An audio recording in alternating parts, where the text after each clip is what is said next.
The intent of this instructional video is to provide you with a comfortable working knowledge of cold process spray equipment in general and the maintenance issues normally associated with their use.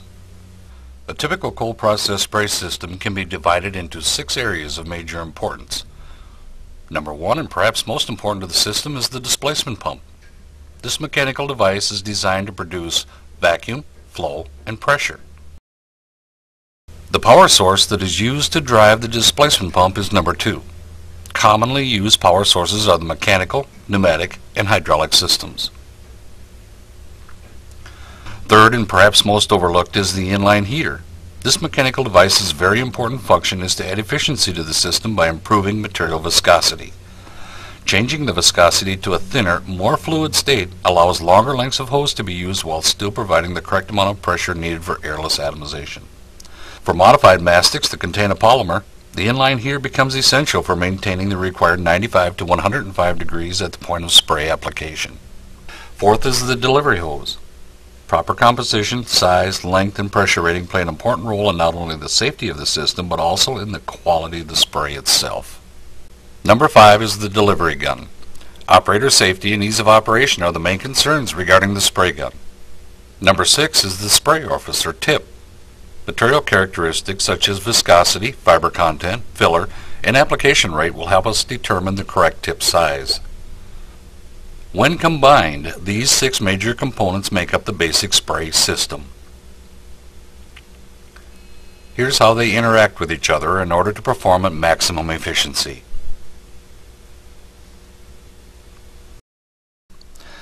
Sprayable cold process material is drawn from a container by the vacuum created in the displacement pump. Because the amount of developed vacuum is relatively low, emphasis must be placed on the efficiency of the suction assembly. Although okay for very thin materials, long, undersized siphon hoses normally found on equipment designed for paint spraying will starve a cold process pump and will result in very erratic spray performance. During cool weather, when material temperatures are less than favorable, these problems become much more prominent.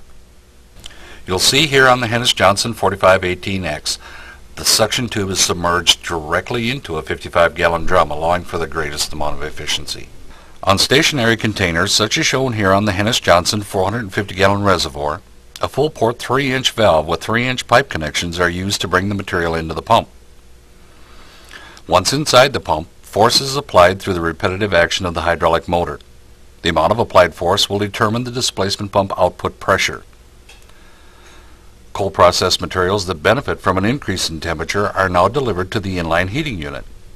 Here the material is gently warmed to a pre-calibrated temperature as it travels through the heat exchanger. With the material at its correct temperature, it can now be transported to the spray location through the delivery hose. For each foot of hose attached to the system, a certain amount of pressure drop or line loss is realized. This is due in part to friction, which is created as the material passes against the hose's interior wall. The longer the delivery hose, the more severe the line loss becomes. When hose lengths exceed the pump's pressure capabilities, a loss of spray performance will occur. Other factors that add to line loss are hose diameter, material temperature, and material formulation.